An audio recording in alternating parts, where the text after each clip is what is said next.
Face aux enjeux mondiaux, la cellule nationale de traitement d'informations financières passe à l'action. Un atelier stratégique rassemble les autorités de contrôle pour renforcer les mécanismes de lutte contre le blanchiment et le terrorisme, un défi crucial pour la Côte d'Ivoire. C'est à ce lundi 23 décembre à Abidjan, en présence de Aïssata Koné. La Côte d'Ivoire inscrite sur la liste grise du groupe d'action financière, le GAFI, une conséquence de l'évaluation nationale des risques concernant la lutte contre le blanchiment des capitaux et le financement du terrorisme. Un plan d'action a été proposé pour contrer la criminalité financière et sécuriser les secteurs à risque.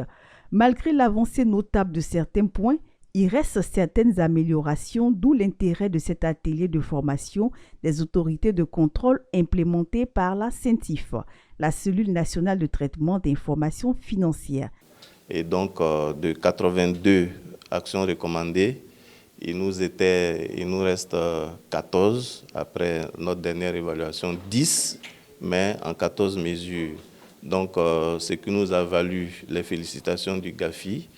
Néanmoins, tant qu'il reste une seule action recommandée à mettre en œuvre, vous êtes sur la liste grise. Donc, voilà, donc, le plan d'action nous a été donné et il y a différentes activités à mettre en œuvre. Le secteur de l'immobilier ne reste pas en marge des précautions car il est détecté particulièrement vulnérable au blanchiment des capitaux et au financement du terrorisme. La commission d'agrément des promoteurs immobiliers et des programmes immobiliers CAPI a été désignée pour contrôler les acteurs de ce domaine.